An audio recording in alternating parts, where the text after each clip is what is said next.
নির্বাচনে কোনো দলের নয়, বাংলাদেশের জনগণের পক্ষে যুক্তরাষ্ট্র যে কোনো নির্বাচিত সরকারের সাথে কাজ করবে তারা।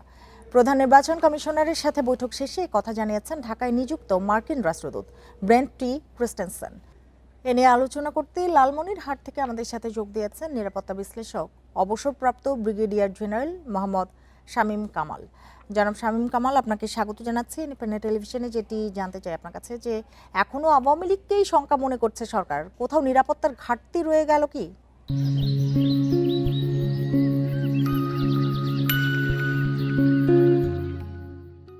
আপনাকে ধন্যবাদ সাথে নেওয়ার জন্য। আওয়ামী লীগকে হুমকি মনে করার আমি মনে করি না কোনো যৌক্তিক কারণ আছে।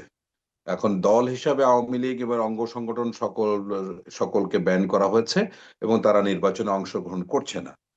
তো যাই হোক না কেন, এখানে যারাই নির্বাচনে বাধা সৃষ্টি করবে, সে আওয়ামী লীগের অঙ্গ সংগঠন হোক বা আওয়ামী লীগের যে কোনো লোক কর্মী হোক, তার বিরুদ্ধে সরকার যথাযথ বা শক্ত অবস্থানে যেতেই পারে। কিন্তু আমি এখানে একটু ভিন্ন মাত্রা যোগ করতে চাই যে এখন সব জায়গায় যে আমরা আলোচনা করি যে ঝুঁকিপূর্ণ ভোট কেন্দ্র, কিন্তু বাংলাদেশের কিন্তু একটা বিশাল ভোটের অংশ কিন্তু ঝুঁকিপূর্ণ, ভালনারেবল। হ্যাঁ, হতে পারে তারা আওয়ামী সমর্থক, বিশেষ করে হিন্দু সম্প্রদায়ের ভোটাররা কিন্তু আতঙ্কে রয়েছে।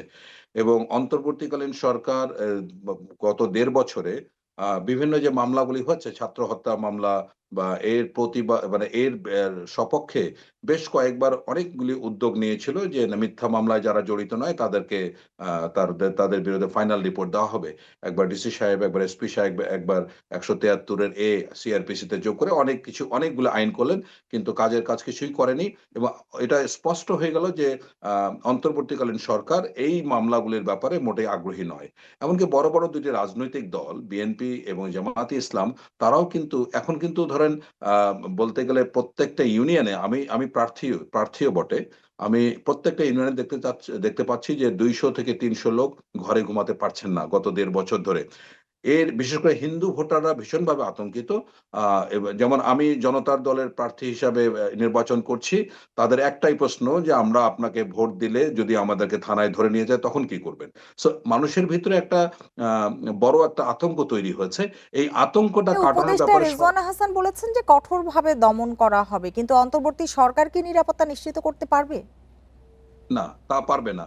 আ কঠোরভাবে আওয়ামী লীগকে দমন করুক না, সেটা তো আমরা চাচ্ছি। কিন্তু কথা হচ্ছে যে মানুষের ভীতি কাটাবেন কেন? আপনারা যেমন হানা ভোটের ব্যাপারে প্রচার চালাচ্ছেন, অদ্যাবধি আমি সরকারের কোনো উদ্যোগ দেখলাম না, নির্বাচন কমিশনের কোনো উদ্যোগ দেখলাম না যে সাধারণ মানুষের কাছে গিয়ে বলতে যে আপনারা নির্ভয়ে আসুন, ভোট দিতে যদি কেউ বাধা প্রদান করে, যদি কেউ হুমকি দেয় তা আমরা কঠোর হস্তে দমন করব। এই কথা কেন বলছেন না? আজকে দেশের তো ৫ ভাগের ১ ভাগ ভোটারই আতঙ্কে ভুগছেন। আওয়ামী লীগ সমর্থন আওয়ামী লীগকে ব্যান করেছেন, কিন্তু আওয়ামী লীগের ভোটারকে তো ব্যান করেন নাই। সরকারের এ ব্যাপারে যথেষ্ট অনীহা লক্ষ্য করা যাচ্ছে। না সরকার, না ইলেকশন কমিশন এবং বড়, বড় রাজনৈতিক দল, তারা কেউই কিন্তু এই ব্যাপারে কোনো কথা বলছেন না। সুতরাং এই বিষয়টা একটা বড় শঙ্কার জায়গা হচ্ছে। এত বড় একটা বড় ভোট ব্যাংকে আপনি ভীতিকর অবস্থায় রেখে আপনি নিরপেক্ষ বা অংশগ্রহণমূলক নির্বাচন আশা করেন কিভাবে? এটা একেবারে আমি মনে করি যে দুরাশার এবং এটা হতাশাজনক অবস্থা। তো একটা জিনিস আমি বলতে চাই যে গত ২-৩ সপ্তাহে আমরা লক্ষ্য করছি, বিশেষ করে আমার নির্বাচনী এলাকা আদিতমারি কালীগঞ্জে গত ২ সপ্তাহে লালমনিরহাট ২ এই আসনে কোন ধরনের ওই মিথ্যা মামলা বা হয়রানিমূলক মামলায় গ্রেপ্তার হয়নি। জনাব সেখান শামীম, থেকে আইন শৃঙ্খলা নিয়ে কোনো বাড়াবাড়ি হচ্ছে কিনা জানতে চেয়েছেন মার্কিন রাষ্ট্রদূত। এই প্রশ্ন কেন? আমি মনে করি না আইন শৃঙ্খলা নিয়ে বা কোনো সমস্যা হচ্ছে। তবে এই অন্তর্দলীয় দেখবেন যে বড়, বড় দল যেগুলি আছে তাদের মধ্যে কিছু অভ্যন্তরীণ কিছু বিষয় নিয়ে বা প্রার্থিতা নিয়ে যে জটিলতা হয়েছে, এগুলি যেকোনো নির্বাচনে ছোটখাটো বিষয় থেকে উদ্বেগজনক কিছু নয়।